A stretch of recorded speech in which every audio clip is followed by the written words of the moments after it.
Hello students, today we will discuss about heterotrophic nutrition in plants, that is chapter 1, nutrition in plants. In first video we have discussed about autotrophic nutrition. In that we discuss in detail that how autotrophic means plants prepare their food by the process of photosynthesis. Now some of the questions may arise in your mind, such as what is the ultimate source of energy on the earth? The ultimate source of energy on the earth is sun, and the ultimate source of food. If it is asked ultimate source of energy, then the answer is sun, and if it is asked the ultimate source of food, then the answer will be green plants. In which part of the plants, whatever cacti are there, in that plants leaves change into spine. So in which part of the plant photosynthesis take place? So in that plants photosynthesis take place in the stem. Their stem is succulent, that is fleshy, that is juicy. In that chlorophyll is there in the stem only. In cactus or cacti, photosynthesis take place. Of human beings prepare their food in their kitchen. So are they autotroph or heterotrophs? So human beings are heterotrophs, because whatever food they prepare in their kitchen, that is the ingredients they take either from the plants or animals, means they depend on other organisms for their food. So human beings are heterotrophs. So today we will discuss about heterotrophic mode of nutrition. Various organisms take their food from various sources, as whatever autotrophic green plants, they prepare their food by themselves. But in heterotrophic mode of nutrition, various organisms take their food from various sources in various mode. So on the basis of that, on the basis of mode of feeding, organisms has been divided in 4 categories, and type of mode of nutrition is also, that is 4 types. The first one is parasitic nutrition. Para means others, sitic means dependent. So para means other and sitic means dependent. So the organisms which depend on other organisms for their food and shelter, they may be depend for the shelter also, but they depend on other organisms for their food, on other living organisms. So that is called they are called parasites, and that mode of nutrition is called parasitic nutrition. Some of the organisms completely depend on the organisms from where they take their food. The organisms from where they take food, from which organism they take food, that organism is called host. That is called host. That organism is called host. Such as in our head, whatever lice are found, they take their food from our body. So we are the host and lice is the parasite. In case of plants, you may have listened about Cuscuta, that is called amarbel. So that grow on other plants, and that take its food from some green plant. So that green plant is called host. So some of the organisms, some of the plants are completely depend on the host, and some of them are partially depend. So on the basis of that, they can be categorized in 2 categories: partial parasite and total parasite. Partial parasite example is mistletoe. This plant grow on the branches, thick branches of other trees, and that take its food from that tree, but that do not completely depend on that plant, that take water and mineral from that host plant, and it have chlorophyll, it have leaves, green leaves, it have chlorophyll in it, and that synthesize its food. Means it depends for only water and minerals on the host plant, and that prepare its food by the process of photosynthesis. So it is partial parasite. But Cuscuta do not have green leaves, that do not have only leaf, that do not have leaf. So that do not have chlorophyll and that is not able to synthesize its food, that grow on other plants, other green plants, and that it is completely depend on that host plant for its food, that do not synthesize its food because they do not have chlorophyll. So Cuscuta is a total parasite, total parasitic plant. Now, so this mode of nutrition is called parasitic mode of nutrition, and the organism are called parasites, and from which organism they take food, that is called host. That host is also living, that is also living. Next mode of nutrition is called saprophytic or saprotrophic nutrition. Sapro means decaying matter, phytos means plants, means the plants which take their food from dead and decaying matter, they are called saprophytes or saprotrophs. And this mode of nutrition is called saprophytic nutrition or saprotrophic nutrition. For example, bread mold, mushroom. Bread mold, in sometimes you may have seen green patches on the old bread if it is left in moist condition for some days, then green patches, greenish, that is not green, that is greenish or greyish patches grow on that. That is the growth of the bread mold, that is a fungus, a type of fungus. Mushroom that we eat in the form of vegetable, so that is also a fungus, that is they do not have chlorophyll, that cannot synthesize its food, it takes its food from the dead and decaying matter, so it is a type of saprotroph. All type of mushrooms are not edible, so when we are using mushroom as a vegetable, we should be careful that whatever beneficial mushroom is there, that we are using, and similar to that mushroom, other fungus should not be used, that may be poisonous, so it may be harmful. So saprotrophic organisms or saprotrophs take their food from dead and decaying matters. Dead and decaying matter, that may be cow dung, that may be dead plants, or leaves of the plants, rotting leaves of the plants, or some of the organic material. It should be organic material. That organic material means that material which is obtained from either from the plant or animals. So they grow on that, so they are called saprotroph, and that mode of nutrition is called saprotrophic nutrition or saprophytic nutrition. Next is insectivorous plants. Of insectivorous plants, from the name it is clear that insectivorous, vorous means who eats, it is taken from the Latin word vore, so the meaning of that is to eat greedily or to devour. So insectivorous means the plants, insectivorous plants means the plants which eat insects or worms to fulfill the requirement of their food. See how a Venus flytrap, an insectivorous plant catching its prey.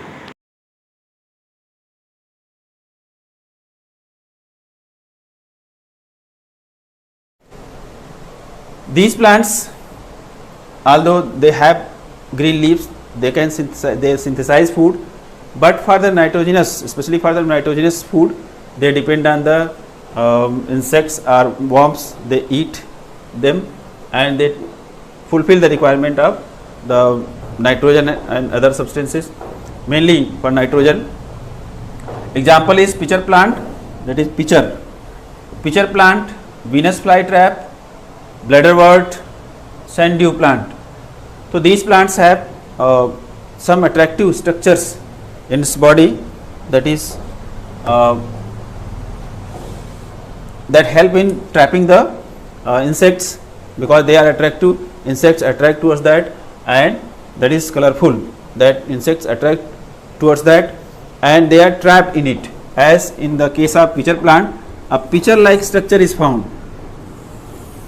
A pitcher like leaf changes into a pitcher like structure, and it have a lead over it.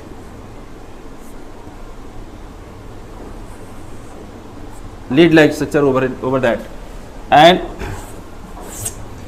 so it is colorful, and inside that the H2 enzymes are here.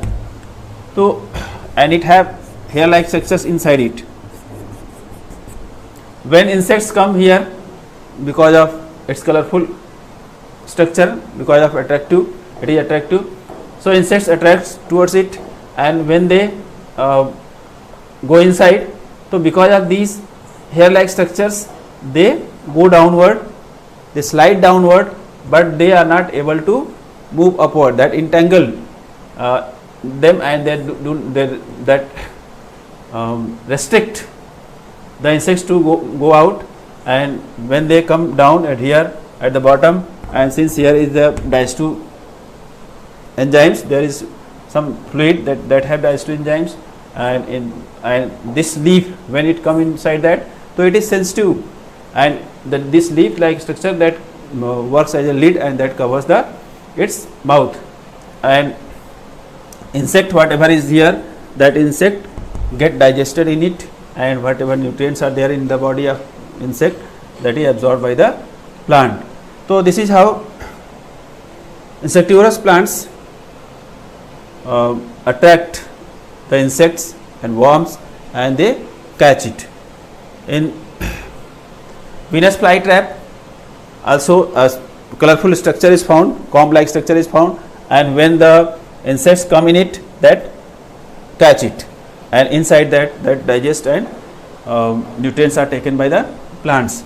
So like this, insectivorous plants fulfill the requirement of nitrogen and other substances, especially nitrogen, from the insects, small worms, by eating them. Next is symbiosis or symbiotic relationship. In this mode of nutrition,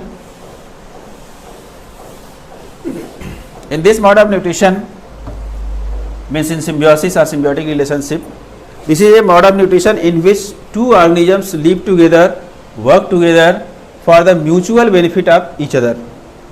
Means both get benefited and both do work. For example, lichen. Lichen is a combination of two organisms in which one alga and a fungus. This is the combination of two organisms, an alga and a fungus. So alga, since have chlorophyll, that is green, that have chlorophyll, that is autotroph, so that synthesize food, that can synthesize food in the presence of sunlight. And fungus is a non-green plant, it is fungus, that is non-green plant, so that do not have chlorophyll, that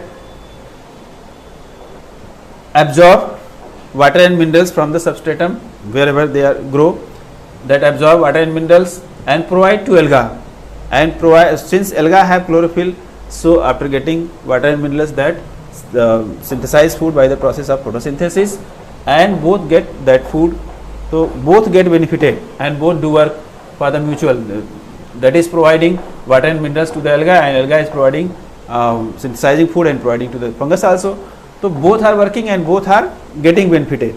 So this mode of nutrition is called symbiosis, or this relation is called symbiotic relation. One more example is there, further it will come. Rhizobium bacteria. In leguminous plants, whatever roots are there, so in their roots small knots are found. This is called root nodules.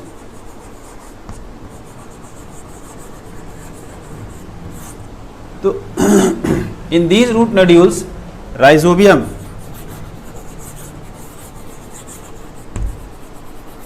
bacteria is found. This rhizobium bacteria trap atmospheric nitrogen and that convert atmospheric nitrogen into nitrogen compounds and that provide to the plant, because plant need nitrogen for growth. So by the presence of rhizobium bacteria in the root nodule of leguminous plant, it is found in leguminous plant like pea, bean, arhar, gram, etc., black gram, green gram. So in their roots, root nodules are there. In that root nodules, rhizobium bacteria are found, and these rhizobium bacteria convert atmospheric nitrogen into nitrogen compounds like nitrates and nitrites, and they make it available for the plants. So plant get nitrogen and bacteria get shelter and food. So both are getting benefited by each other, and both are working, means that providing shelter and food to the bacteria, and bacteria is providing nitrogen to the plant. So here is also a symbiotic relationship. Whatever two organisms take part, they are called symbionts. They are called symbionts. Means in case of lichen, alga and fungus are symbionts and they live together. So that mode of nutrition, that relationship is called symbiotic relationship, and that mode of nutrition is called symbiosis. So here also rhizobium is symbiont and leguminous plant is also a symbiont, which live together and work together for the mutual benefit of each other. So these are the four types of heterotrophic mode of nutrition. Now we will discuss about the last topic of the chapter, that is how nutrients are replenished into the soil. So nutrients, the question is how nutrients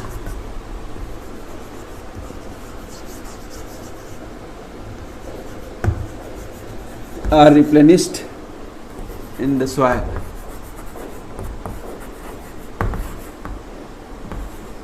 So nutrients can be replenished by natural method. A natural method, that may be the crop field may be left for 1 or 2 seasons without taking any crop in that. So whatever old leaves will be there, old leaves of the grasses, plants will be there, that will rot into the field. Whatever animals will go in grazing in that field, they will excrete, so that their dung will also be mixed into the soil. So naturally the enrichment of soil will be there, and that leaving the land for 1 or 2 seasons without taking any crop for increasing its fertility, that is called field fallow. Field fallow.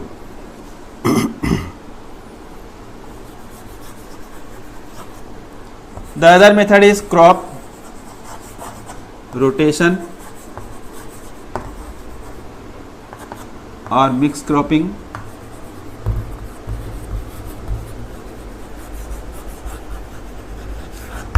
In crop rotation,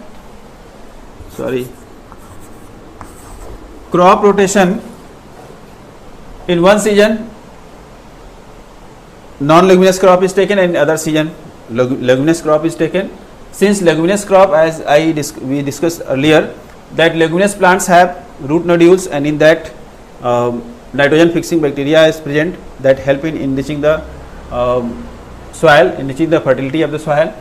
So in one season if non-leguminous plant is taken and in other season leguminous crop is taken, then in whatever season leguminous crop will be taken, that will help in enriching the fertility of the soil. So that will be beneficial for the next crop. In mixed cropping also, so in crop rotation, in one season one crop, other season other crop. So that is called rotation of the crop. And in mixed cropping, two or more crops are sown together. So that is called mixed cropping. One crop may be leguminous crop and other may be non-leguminous crop. So if they are sown together with taking care that at proper distance they should be, so that their production may not be affected.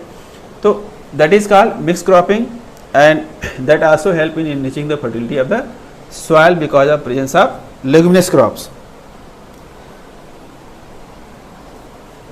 By adding, so it was natural, and the other method that is by adding manures and fertilizer, and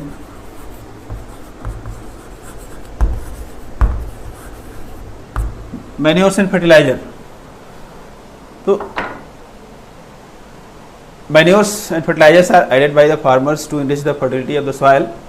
You may have seen also, before sowing the crop, when soil preparation is there for the sowing crop, so manures and fertilizers are added into the soil also, and in standing crop also fertilizers are used for the proper growth of the plants. So that help in enriching the fertility of the soil. In manures, that may be slurry of biogas plant,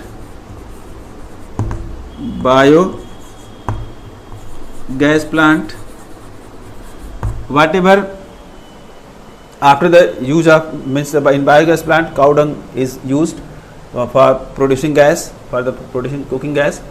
So after use, whatever cow dung is there that comes out from one side, that is called slurry, and that can be used in the crop field for enriching the fertility of the soil.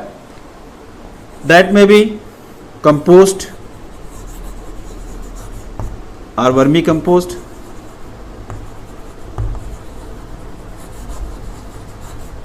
So this is prepared in the by the organic matters, means that wastage of plants and animals, and that are left into the dish for 2-3 months by using worms. So that is called vermicompost, and if it is left only as it is, so naturally that decompose because of the presence of worms, etc. in that. So that decompose and that change into compost. So that compost also used for enriching the fertility of the soil. That may be green manures.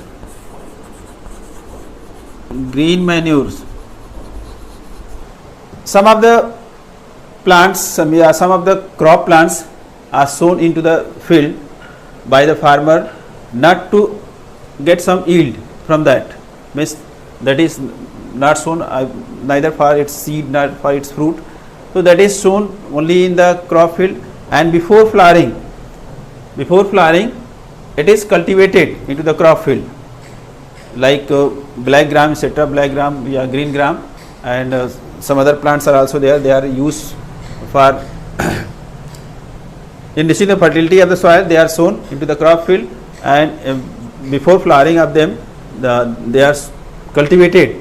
They are, means soil are turned up, and the plant is suppressed under the soil, and in the soil that rot, that decompose, and that enrich the fertility of the soil. That is called green manuring.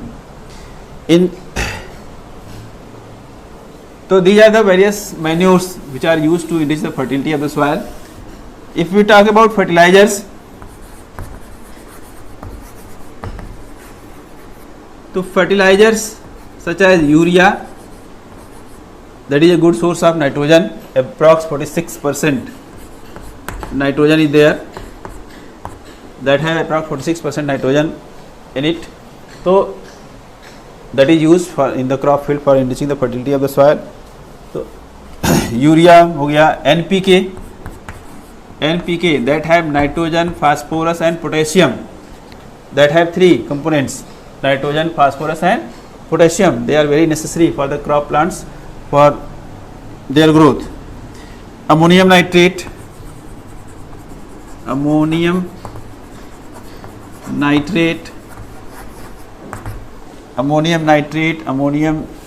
sulfate. Ammonium sulfate is also there. Ammonium sulfate,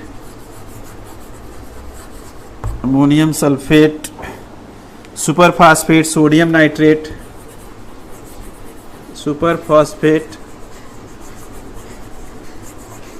sodium nitrate,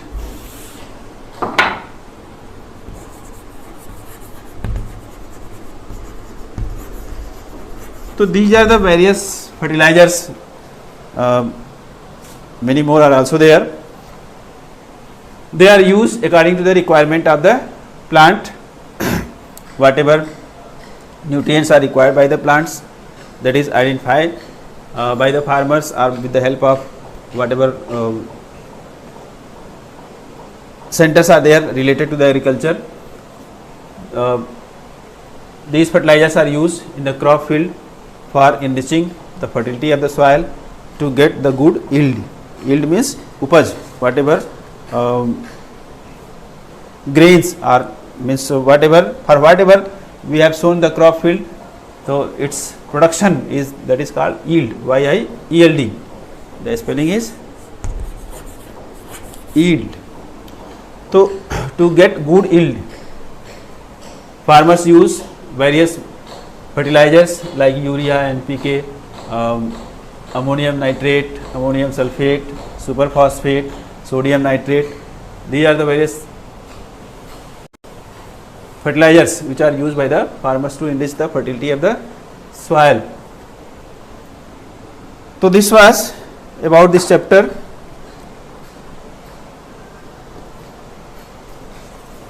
If you have any confusion, then you will ask questions. Thank you.